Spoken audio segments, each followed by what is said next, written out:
আওয়ামী লীগকে নিষিদ্ধ করার প্রস্তাব নিয়ে চলছে নানা বিতর্ক। বিভিন্ন দেশি দূতাবাস থেকেও আসছে চাপ। বিএনপি বলছে রাজনীতিতে সব দলেরই অংশগ্রহণ করা উচিত। এদিকে জামায়াত বলছে আওয়ামী লীগকে নিষিদ্ধ নয়, বরং দলটির অপকর্মের বিচার করতে হবে। এদিকে অন্তর্বর্তী সরকারের পক্ষ থেকেও আওয়ামী লীগের বিরুদ্ধে দমন পীড়ন এবং হত্যার অভিযোগের কারণে দলটির বিরুদ্ধে আইনি ব্যবস্থা নেওয়ার প্রক্রিয়া চলছে। গেল সোমবার অন্তর্বর্তী সরকারের উপদেষ্টা আসিফ মাহমুদ সজীব ভুঁইয়া বলেছেন, গণতন্ত্রের কথা বলে আওয়ামী লীগকে নিষিদ্ধ না করতে বিভিন্ন দেশের দূতাবাস থেকে চাপ দেওয়ার চেষ্টা করছে। আওয়ামী লীগকে নিষিদ্ধের কথা যখন সরকারের পক্ষ থেকে আমরা বলি, রাজনৈতিক দলগুলোর অনেকেই তখন তাদের বক্তৃতায় কথায় সেটার বাধা দেওয়ার চেষ্টা করছে। রাজনীতিতে আওয়ামী লীগও সমান সুযোগ পাবে, সরকারের দিক থেকে তেমন উদ্যোগ প্রত্যাশা করেন কিনা সাংবাদিকদের প্রশ্নের উত্তরে যুক্তরাষ্ট্রের আন্ডার সেক্রেটারি ক্যাথরিন ওয়েস্ট বলেন, অবশ্যই, এবং আমরা আশা করি অধ্যাপক ইউনূস বাংলাদেশের গণতন্ত্র কিভাবে এগিয়ে যাবে তার একটি রূপরেখা তুলে ধরবেন।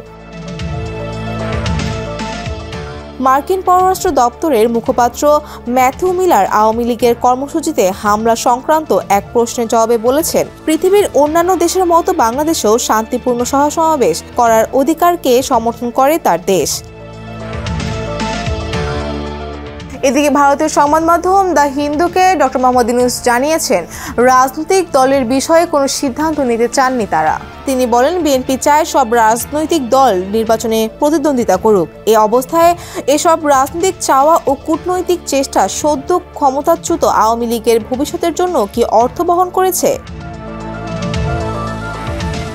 মঙ্গলবার এক ফেসবুক পোস্টে হাসনাত আব্দুল্লাহ বলেন, আওয়ামী লীগ পুনর্বাসনের জন্য যারা উদ্যোগ নেবেন তাদেরকে ইতিহাস গণসূত্র হিসেবে চিহ্নিত করবে। তিনি বলেন, জুলাই অভ্যুত্থানের স্পিরিটকে যারা ধারণ করে তারা 24 অন্তর্বর্তী বাংলাদেশে আওয়ামী লীগের বিচার নিশ্চিত করার দাবি ছাড়া আওয়ামী লীগ নিয়ে রাজনৈতিক অঙ্গনে আর কোনো দ্বিতীয় বক্তব্য দিতে পারে না। নভেম্বরের শুরুতে জাতীয় পার্টি এবং বৈষম্যবিরোধী কয়েকটি ছাত্র সংগঠনের মুখোমুখি অবস্থানের কারণে উদ্ভূত পরিস্থিতিতে মির্জা ফখরুল বলেছেন, রাজনৈতিক দল নিষিদ্ধ করার আমরা কারা?